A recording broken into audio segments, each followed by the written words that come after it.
Okay dear student, तो last जो हमारा लेक्चर था बेटा, उसमें हमने स्टडी किया था एक बैलेंस्ड व्हीटस्टोन ब्रिज के बारे में। ठीक है, बैलेंस्ड व्हीटस्टोन ब्रिज में हमने बताया था कि आपके पास में दो कैपेसिटर दिए हुए हैं। ठीक है, इस तरीके से आपके पास में दो कैपेसिटर हैं बेटा, दो ऊपर लगे हुए हैं, दो नीचे लगे हुए हैं, इस तरीके से। और इन दोनों के ऊपर वाले दोनों कैपेसिटर का जो आपके पास में पॉइंट है, मिडिल पॉइंट, वहाँ से हमने एक कैपेसिटर यहाँ जोड़ रखा है।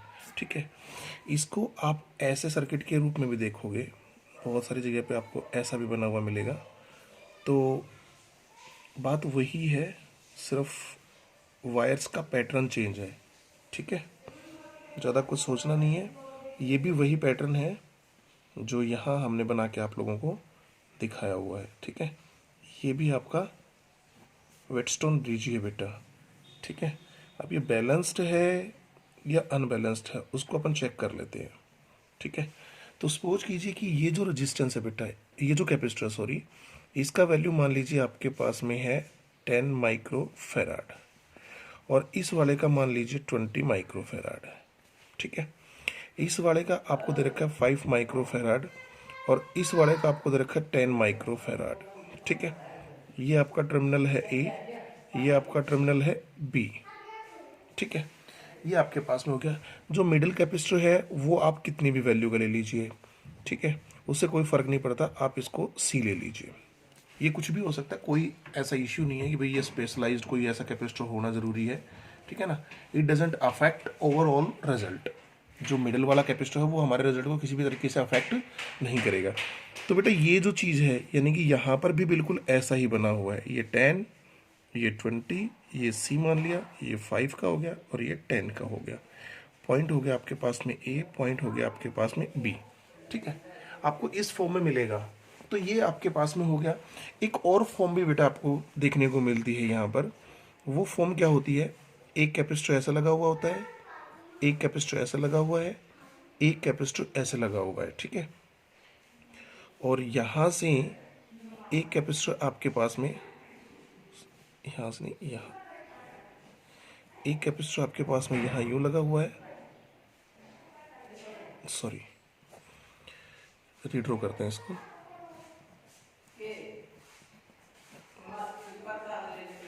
ठीक है, ये हो गया, ये आपके पास में है। यहाँ से आपके पास में दो तीन कैपेसिटर आपके पास में ये हो गए। अपन को दो कैपेसिटर और जोड़ने हैं इसमें। ठीक है ना, तो दो कैपेसिटर और जोड़ने हैं। तो यहाँ से आपके पास में एक कैपेसिटर यहाँ जुड़ा हुआ है और यहाँ से एक कैपेसिटर आपके पास में बेटा यहाँ जुड़ा हुआ है। ठीक है ना, हम पहले भी सही बना रहे थे और थोड़ा सा गड़बड़ हो गया, कोई बात नहीं है। ये आपके पास में हो गया ए और बी। ठीक है, तो इस तरीके का आपको पैटर्न दिया हुआ है बेटा। ये भी वही है सर्किट, बस सिर्फ तीनों की फर्स्ट फॉर्म, ये इसकी सेकंड फॉर्म, ये इसकी थर्ड फॉर्म, बस सिर्फ बनाने के जो तरीके हैं वो बदल दिए हैं। ठीक है ना, बाकी हैं वही चीज़ें, सेम वही पैटर्न है। आप इसको चेक करके देखोगे तो ये भी आपको वही मिलेगा। ये 5 का हो गया आपके पास में और ये आपका 10 का हो गया, ये मिडिल वाला हो गया आपका सी का। ठीक है ना, तो ये पैटर्न भी वही है, व्हीटस्टोन ब्रिज ही है। अगर आप इसको वापस से रीड्रॉ करोगे सारे पॉइंटों को नेमिंग करके, ठीक है ना, इन पॉइंटों को नेमिंग करके, और अगर आप वापस से इसको रीड्रॉ करने की कोशिश करोगे तो आपके पास में स्ट्रक्चर यही बनेगा, ये यही बनेगा, एक ही बात है। तो ये सारे के सारे आपके पास में व्हीटस्टोन ब्रिज के ही स्ट्रक्चर है। ठीक है, अब अपन एक बार चेक कर लेते हैं कि whether these structure are balanced और नॉट। तो मैंने बताया था कि ऊपर वाले दोनों का रेशियो, लेफ्ट और राइट का, अपर लेफ्ट और अपर राइट का रेशियो, लोअर लेफ्ट और लोअर राइट का रेशियो अगर आपस में बराबर आ रहे हैं, यानी कि दिस इज 10 डिवाइडेड बाई 20 यानी कि 1/2, दिस इज 5 डिवाइडेड बाई 10 1/2, मतलब अपर दोनों का रेशियो जो है वो लोअर दोनों के रेशियो के बराबर आ रहा है। इसका मतलब this is a balanced Wheatstone bridge,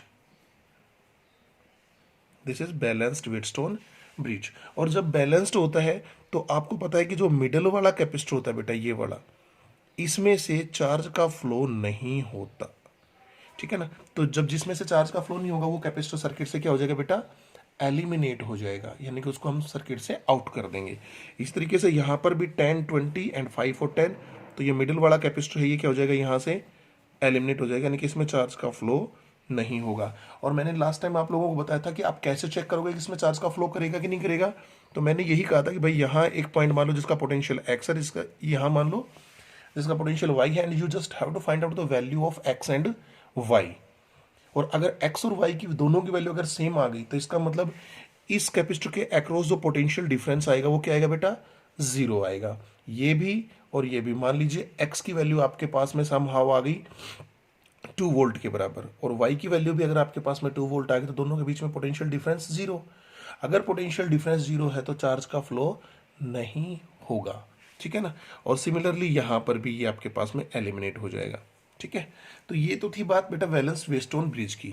अब अपना जो कंसेप्ट है वो है अनबैलेंस्ड के ऊपर, ठीक है ना। हमें जो बात करनी है वो किस पे बात करनी है बेटा, अनबैलेंस्ड के ऊपर बात करनी है, ठीक है ना। यानी कि जो हमारा ये अनबैलेंस्ड है, ये बैलेंस्ड की बात थी, अब अनबैलेंस्ड वेटस्टोन ब्रिज के ऊपर आ रहे हैं, ठीक है। तो बेटा अनबैलेंस्ड वेटस्टोन ब्रिज में मुझे करना क्या है, देखिए बहुत सिंपल सी बात करते हैं अपन। यहाँ पे सर्किट बना लेते हैं। ये अपने पास में 2 कैपेसिटर हो गए, मान लीजिए 3 माइक्रोफेराड का कैपेसिटर हो गया, 6 माइक्रोफेराड का कैपेसिटर हो गया। मैं न्यूमेरिकल वैल्यू इसलिए ले रहा हूँ ताकि आप लोगों को इजीली समझ में आ जाए। मैं कोई जनरल वेरिएबल्स भी ले लूंगा यहाँ पे C1, C2, C3, C4, तो भी बात तो बेटा वही रहनी है, ठीक है ना। तो इसमें कोई ज़्यादा वरीड होने की ज़रूरत नहीं है कि भाई यहाँ तो हम तो पर्टिकुलर वैल्यूज़ लेके चल रहे हैं, तो दैट्स नॉट द पॉइंट, ठीक है ना। वो हमारे लिए कोई दिक्कत वाली बात नहीं है, ठीक है।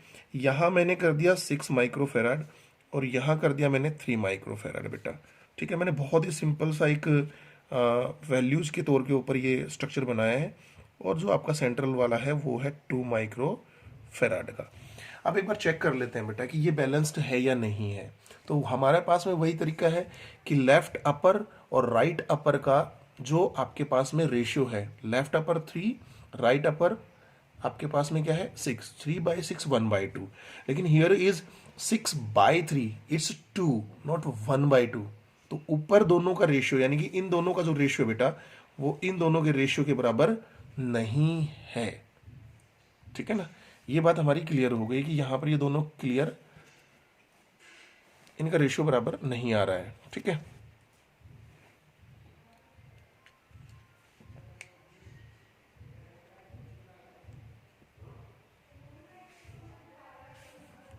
ठीक है, थोड़ा सा कैमरे में प्रॉब्लम हो गई थी। तो ये हमारे पास में हो गया। हमें पता है कि अपर दोनों का रेशियो और लोअर दोनों का रेशियो है वो सेम नहीं है। इनका जो रेशियो आएगा बेटा दैट इज 1/2, और इनका रेशियो आएगा बेटा वो आएगा 2। तो थोड़ा सा ध्यान रखना है, यहाँ पे कभी सेम सेम से दिखे और आप लोग ऐसे कर लो, तो थोड़ा सा ध्यान रखना, रेशियो निकाल के देख लेना एक बार, ठीक है ना। हाँ, ज़्यादा टाइम तो वेस्ट होता नहीं है उसमें, तो आप करके देख ले, ज़्यादा इजी हो जाएगा आप लोगों के लिए। चलिए बेटा, तो हमें पता चल गया कि ये अनबैलेंस्ड है। अनबैलेंस्ड है तो बेटा मेरे पास तो तरीका एक ही है, देखो, ठीक है ना। अपन एक ही तरीके को फॉलो कर रहे हैं कि भाई इस पॉइंट का पोटेंशियल हो गया x और इस पॉइंट का पोटेंशियल हो गया बेटा y, ठीक है। और मुझे क्या निकालना है, इसकी नेट कैपेसिटेंस फाइंड आउट करनी है फर्स्ट, और ये कह रहा है कि हर एक कैपेसिटर में कितना चार्ज होगा या कितना पोटेंशियल डिफरेंस होगा। एक बार आप x और y का वैल्यू निकाल लेंगे उसके बाद में आपको कोई दिक्कत नहीं होगी, ठीक है ना। x और y आप फाइंड आउट कर लीजिए, उसके बाद में जो भी पूछेगा, जैसा भी पूछेगा, हम निकाल देंगे, ठीक है। तो चलिए अभी अपन यहाँ पे बात कर रहे हैं। तो बेटा मैंने इसको एक बैटरी के अक्रॉस कनेक्ट करवा दिया, ठीक है ना। सोर्स तो हमें कनेक्ट करना ही पड़ेगा।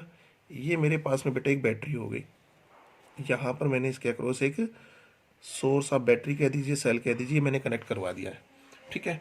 इसका जो भी पोटेंशियल आपको मानना है मान लीजिए, हम मान ही लेते हैं न्यूमेरिकल में, तो ज़्यादा ईजी हो जाएगा हमारे लिए, ठीक है ना, समझना भी और वैल्यूज़ निकालना भी। नहीं तो फिर बहुत सारे वेरिएबल्स हो जाएंगे ना, जैसे C1 मान लेते, इसको C2, इसको C4, इसको C5, ठीक है ना। तो और इसको V मान लेते, तो फिर हमारे पास में हमें यही नहीं पता चलता कि हमारे पास में हमारा X भी आ रहा है, Y भी आ रहा है, C1 भी आ रहा है, C2 भी आ रहा है। तो थोड़ा सा पजलिंग हो जाता है आप लोगों के लिए इसको अंडरस्टैंड कर पाना, ठीक है। तो अभी बात कर रहे हैं यहाँ पे, देखिए मैंने कल भी बताया था कि जिस पॉइंट को आप एज्यूम कर रहे हो, जिसका पोटेंशियल आप एज्यूम कर रहे हो, that should be at higher potential always. वो होगा नहीं होगा वो अलग बात है, but we have to assume that that point is at higher potential at all. तो अब ये हायर पोटेंशियल पे है, तो चार्ज आपके पास में इधर फ्लो करेगा, चार्ज आपके पास में इधर फ्लो करेगा, चार्ज आपके पास में इधर फ्लो करेगा बेटा, ठीक है। मान लीजिए इधर जो फ्लो कर रहा है चार्ज वो Q1 है, इधर जो कर रहा है वो Q2 है, और इधर जो कर रहा है वो Q3 है, ठीक है ना।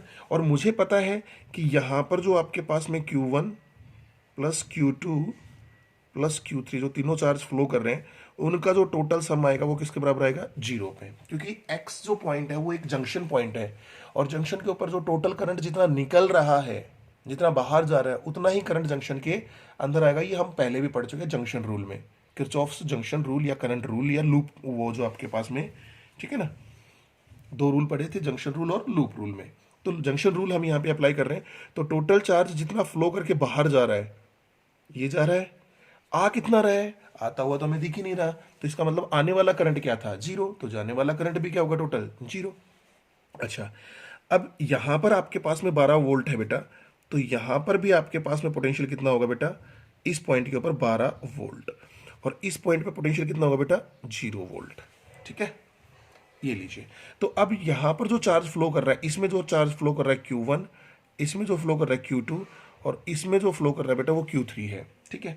तो Q की वैल्यू किसके बराबर होती है, Q इज इक्वल टू होता है CV, तो इसका निकालेंगे अपन, तो C तो ये रहा, V क्या होगा, this minus this, potential difference.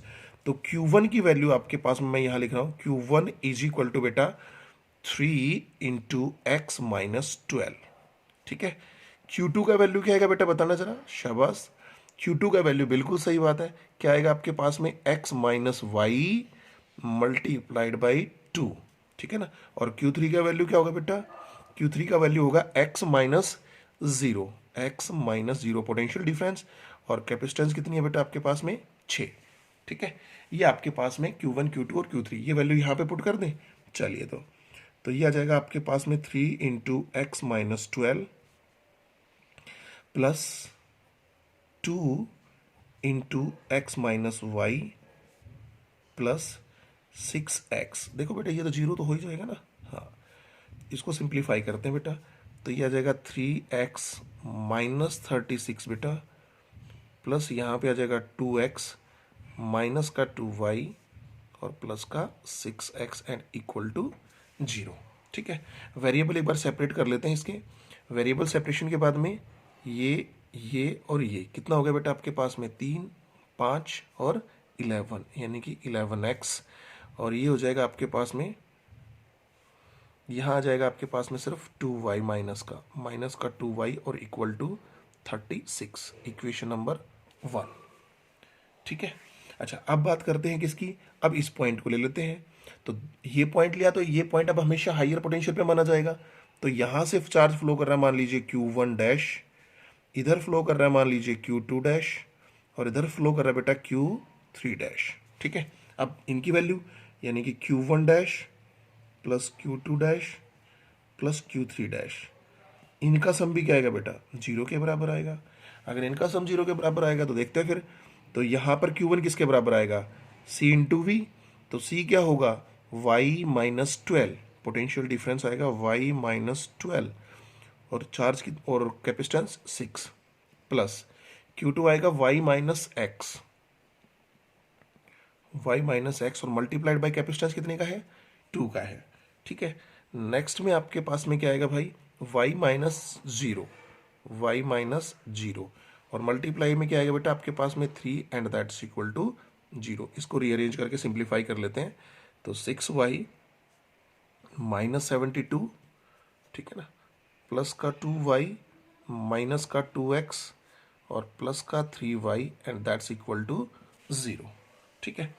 इसको सिंप्लीफाई करने के बाद में 3, 2, 5 एंड दिस इज 11y, ठीक है ना, माइनस का 2x बेटा और इक्वल टू 72, इक्वेशन नंबर 2, ठीक है। ये आपके पास में दो इक्वेशंस आ गए बेटा। अब हमें क्या करना है, अब हमें इस रिजल्ट को थोड़ा सा सिंप्लीफाई करना है। तो देखिए मैं वेरिएबल को इसको थोड़ा सा और अच्छा लिख दूं बेटा, ये माइनस का 2x इसको आगे लिख लेते हैं, 11y और इज इक्वल टू 72, इसको ना मान करके इसको अपन सेकंड मान लेते हैं, ठीक है। अच्छा, अब मुझे क्या करना है, एलिमिनेशन मेथड लगाना है। तो इसको इस इक्वेशन को कितने से मल्टीप्लाई करूं, अगर x को एलिमिनेट करना है तो इसको कितने से मल्टीप्लाई करूं, 11 से, इसको 2 से, ठीक है।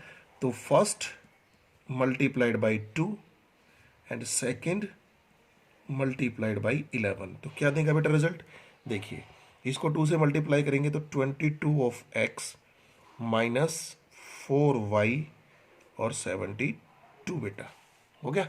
और सेकंड वाले को किससे करना है, 11 से, तो माइनस का 22x प्लस का 121 ऑफ y और इक्वल टू बेटा आएगा 72 मल्टीप्लाइड बाई 11। ठीक है, ये देखिए आपके पास में एडिशन पे कैंसिल हो गया, दिस माइनस दिस, तो बेटा कितना बचेगा आपके पास में, यहाँ बचेगा आपके पास में 117 of y is equal to बेटा आपके पास में 72 में कॉमन निकाल लेता हूँ यहाँ से, ऐड करोगे ना, और मल्टीप्लाइड में क्या आएगा 11 प्लस 1 यानी कि 12 आपके पास में आ जाएगा। ठीक है, तो y का वैल्यू आपके पास में हो गया बेटा 72 multiplied by 117 divided by 12, this is 12 and divided by 117। ठीक है, अगर कटता है तो हम इसको काट लेंगे, नहीं कटता है तो फिर मल्टीप्लाई करके इसको आगे कैरी ऑन कर लेते हैं। ठीक है, तो ये आ जाएगा 12 टू जा 24, कैरी 2 आ गया, और 12 7 जा 84 एंड 2 कैरी। ठीक है, 117 यानी कि इतना वोल्ट आपका y आ गया। ठीक है, y का वैल्यू आप किसी भी इक्वेशन में पुट कर दीजिए, x के लिए सोल्व कर लीजिए।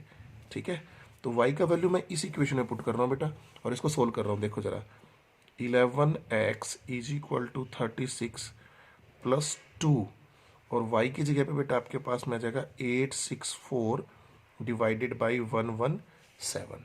ठीक है, तो ये आ जाएगा आपके पास में 11x is equal to, LCM ले लीजिए और सिंप्लीफाई कर लीजिए, this is 36 multiplied by 117 plus ये हो जाएगा आपके पास में 8, 2 से मल्टीप्लाई करेंगे, ये हो जाएगा आपके पास में 3, ठीक है ना, और ये हो जाएगा आपके पास में 17 एंड होल डिवाइडेड बाई 117। ठीक है, और x निकालना है तो x आपके पास में आ जाएगा बेटा किसके बराबर, 36 मल्टीप्लाइड बाई 117 प्लस 1738, ठीक है ना, and whole divided by 11 into 117। ठीक है, ये आपके पास में आपका इतना वोल्ट आ जाएगा। इसको कैलकुलेट कर लेंगे हम कैलकुलेटर से, तो अब हमें साफ पता चल रहा है कि हमारा जो x पोटेंशियल है, यानी कि potential of x is not equal to potential of y, यानी कि यहाँ पे हमारे पास में ये काफ़ी लंबी कैलकुलेशन है, तो आप इसका कैलकुलेटर का यूज करके कर सकते हो। ठीक है ना, और जिनकी कैलकुलेशन अच्छी है वो वैसे भी कर सकते हैं। ठीक है, तो अपन उसके ऊपर नहीं जा रहे हैं कैलकुलेशन के ऊपर, अपन ये कंक्लूजन निकाल रहे हैं अपन यहाँ पे कि ये जो आपके पास में पोटेंशियल आया है और ये जो पोटेंशियल आया है, यानी कि x और y दोनों का वैल्यू सेम नहीं आएगा। आप कैलकुलेट करके देख लीजिएगा, ये सेम नहीं आएगा। अगर ये सेम नहीं आ रहा है बेटा, तो इसका मतलब एक बड़ा होगा, सपोज यानी कि मान लीजिए कि if x is greater than that of y, अगर ऐसा होता है कि x y से बड़ा है, तो इसका मतलब क्या होगा कि charge flow from x to y, इधर फ्लो करेगा बेटा, x से y की तरफ फ्लो करेगा, और कितना फ्लो करेगा, तो वो चार्ज निकालने के लिए q इज इक्वल टू, हाँ भाई, q निकालने के लिए क्या होगा, c कितना है 2 माइक्रो, और v कितना आएगा x माइनस वाई, ये आपका चार्ज फ्लो करेगा, दिस इज मल्टीप्लीकेशन। ठीक है ना, यानी कि ये चार्ज फ्लो करेगा किसमें, इस 2 माइक्रो फैराड वाले कैपेसिटर के अंदर। क्लियर है भैया?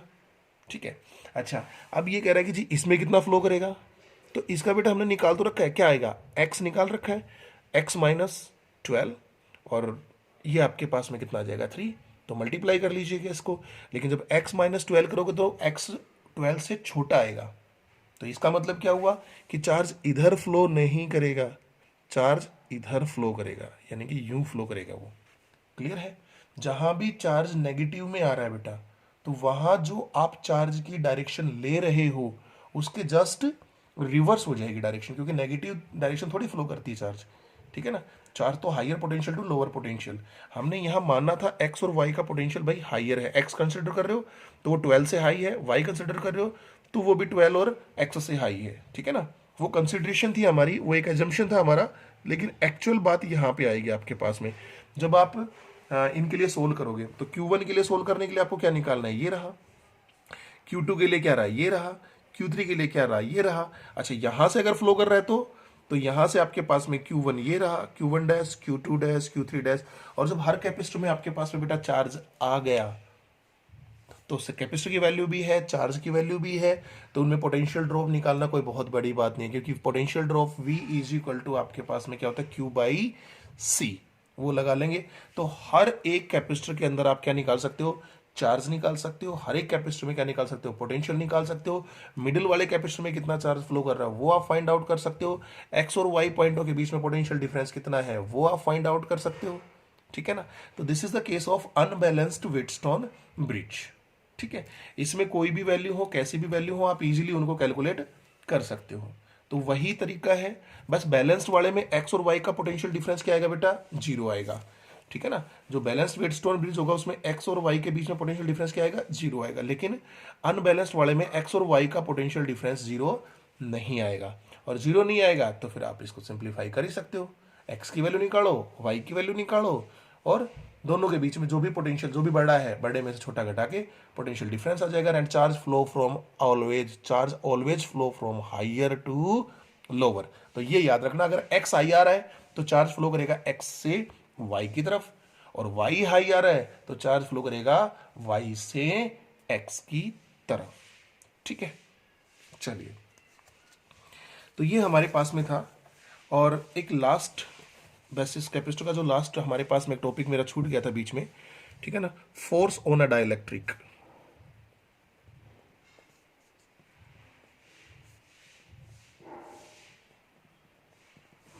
Force on a dielectric when the dielectric is inserted between the plate of capacitor.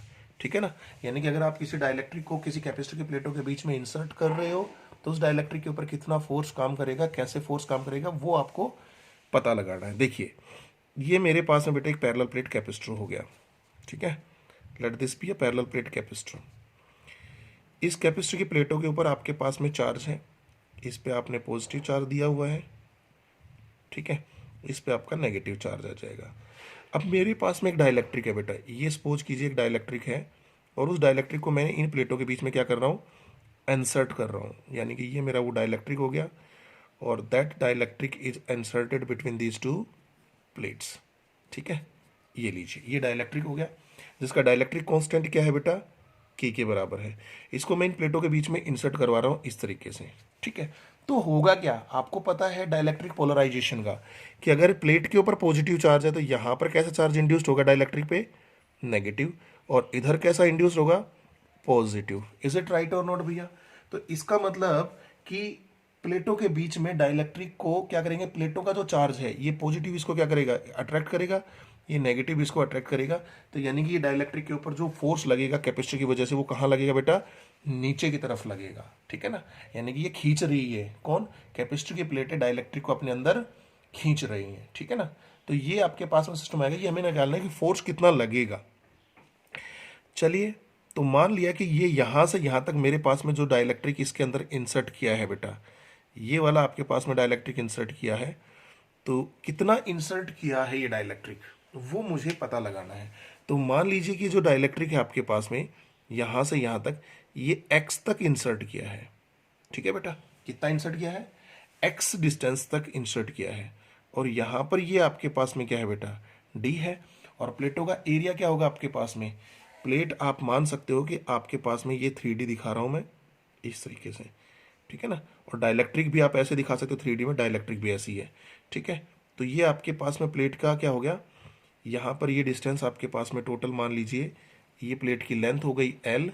ठीक है, और ये प्लेट की आपके पास में क्या हो गई बेटा, ब्रेड्थ हो गई B। और सेम मानना चाहो, स्क्वायर प्लेट मानना चाहो तो वो मान लीजिए, मुझे कोई दिक्कत नहीं है। ठीक है, मैं एक जनरल केस लेके चल रहा हूँ यहाँ पे। ये हो गया भैया। तो अब आपको साफ साफ दिख रहा होगा कि यहाँ पर दो कैपेसिटर बन गए, एक कैपेसिटर जिसके अंदर डाइलेक्ट्रिक डाला हुआ है, ठीक है ना, कितने में डाला हुआ है, इतने इतने हिस्से में, इस हिस्से के अंदर डाइलेक्ट्रिक डाला हुआ है, और एक बच गया आपके पास में एयर कैपेसिटर। ठीक है, तो हम क्या करते हैं, पहले इसकी कैपेसिटेंस निकालते हैं, एंड इसके अक्रॉस हमने कनेक्ट कर दिया एक पोटेंशियल डिफरेंस, यानी कि इसके अक्रॉस हमने क्या लगा दिया, एक सोर्स लगा दिया। ठीक है ना, ये लीजिए, तो ये आपका पोटेंशियल डिफरेंस हो गया।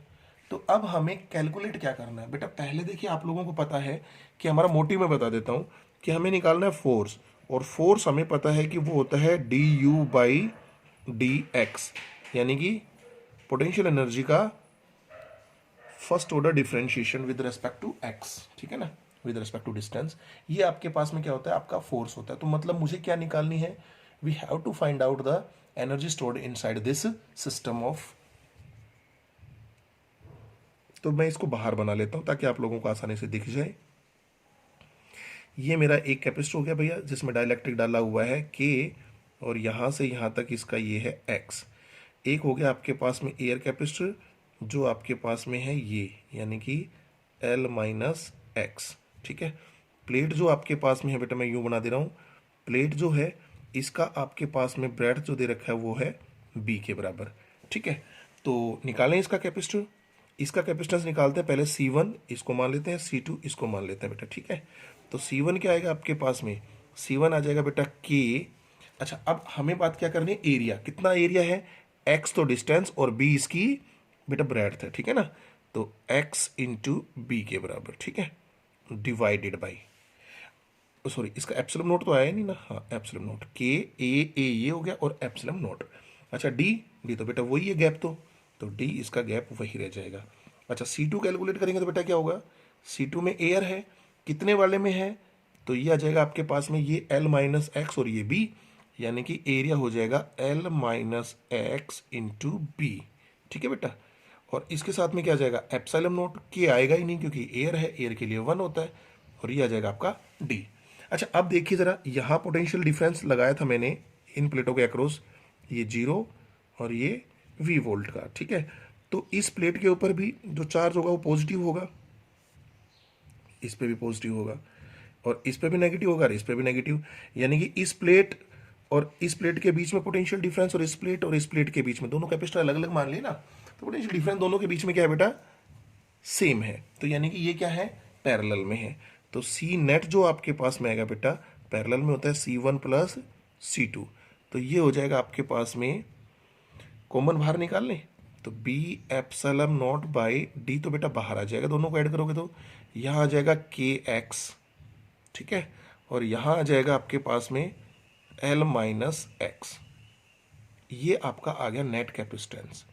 अब एनर्जी का फॉर्मूला, तो energy u is equal to होता है बेटा half of c net into v square. तो बताइए जरा क्या आएगा आपके पास में, सी नेट का वैल्यू बेटा, सी नेट का value b epsilon naught by d into k x plus l minus x, ठीक है, ये आ गया आपके पास में। चलिए इसके बाद में आपके पास में वी स्क्वायर, यानी कि वी का स्क्वायर, ये आपकी इक्वेशन नंबर सेकंड हो गई, ठीक है। एनर्जी हमारी आ गई है, ठीक है। कहीं कोई कैलकुलेशन मिस्टेक है तो एक बार चेक कर ले कि कोई कैलकुलेशन मिस्टेक तो नहीं है। सी का वैल्यू अपने पुट कर दिया, ये आपके पास में अगर हाफ ऑफ वी स्क्वायर, ठीक है भाई यही है। अच्छा अब फोर्स निकालने के लिए हम इस इक्वेशन का यूज करते हैं, तो एफ इज इक्वल टू क्या होगा बेटा, minus d by of d x. U का वैल्यू बेटा, यू का वैल्यू आपके पास में half of b epsilon naught by d into v square, ठीक है। और इसके साथ में क्या आएगा, इसके साथ में आएगा बेटा के x plus l minus x, ठीक है, और ये आपका ब्रैकेट बंद। कांस्टेंट टर्म को बाहर निकाल लेते हैं, डिफरेंशिएशन कर देते हैं, तो बेटा F is equal to, constant term क्या क्या है आपके पास में, half of b epsilon naught v square upon d, ठीक है, और इसका हो जाएगा d by d x of, हाँ भैया ये आ जाएगा k x plus l minus x, ठीक है। तो एफ आपके पास में क्या आएगा, एफ आपके पास में आएगा बेटा half of b epsilon naught v square upon d, और इसका डिफरेंशिएशन करेंगे तो के एक्स का हो जाएगा बेटा के, एल का हो जाएगा 0 और इसका हो जाएगा -1, ठीक है। तो आपका फोर्स जो आएगा बेटा that is half of b epsilon naught v square by d into k -1। ठीक है बेटा, ये आपके पास में हो जाएगा, ये आपका फोर्स आ जाएगा।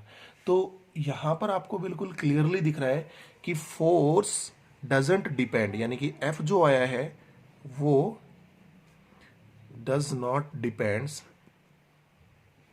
ऑन एक्स, यानी कि कितना डाइलेक्ट्रिक अंदर है उसके ऊपर डिपेंड नहीं करता। ठीक है, तो इसका मतलब क्या हो गया कि डाइलेक्ट्रिक जस्ट इंसर्ट करना शुरू करेगा तब भी फोर्स कितना होगा, एफ होगा, और जब कंप्लीटली इंसर्ट करने की कंडीशन पे आएगा तब तक भी क्या रहेगा, एफ ही रहेगा। जब कंप्लीटली इंसर्ट कर जाएगा उसके बाद में फोर्स जीरो हो जाएगा, फिर कोई फोर्स नहीं लगेगा। ठीक है, अगर अपन ये कहे कि अगर अपन इस डाइलेक्ट्रिक को अब बाहर निकाल रहे हैं बेटा, तो क्या होगा, तो भी बेटा वही होगा। बस यहां पर क्या था, यहां पर आपके पास में वर्क डन कौन कर रहा है, सिस्टम खुद कर रहा है, क्योंकि अंदर की तरफ खींच रहा है। और जब हम इसको बाहर निकालेंगे तो सिस्टम तो इसको अंदर खींचेगा, हम कहां खींच रहे हैं इसको, बाहर की तरफ। तो हमें करना पड़ेगा work done on the system. ठीक है, यहां work done by the system था, यानी कि एनर्जी जो थी, और वहां होगा work done on the system. तो इसको मेंटेन करके रखने के लिए हमें क्या करना पड़ेगा, बाहर की तरफ एक फोर्स लगाना पड़ेगा, एफ एक्सटर्नल, की ये इससे ज्यादा और इंसर्ट ना करे। ठीक है ना, इक्विलिब्रियम कंडीशन रखने के लिए। तो इसका मतलब हमें क्या करना पड़ रहा है, वर्क डन कितना करना पड़ा, वो F external multiplied by the dielectric which is inside the plate of capacitor. ठीक है, तो ये बेटा आपके पास में आपका फोर्स था। ठीक है, और ऑफिशियली हमारे पास में हमारी जो फर्स्ट यूनिट है इसके न्यूमेरिकल बचे हुए हैं, न्यूमेरिकल्स की आप प्रैक्टिस कीजिए, असाइनमेंट आप लोगों को दिया हुआ है। ठीक है, फिर जो भी डाउट्स आते हैं, डाउट्स अपन नेक्स्ट सेशन में लेंगे। Have a good day.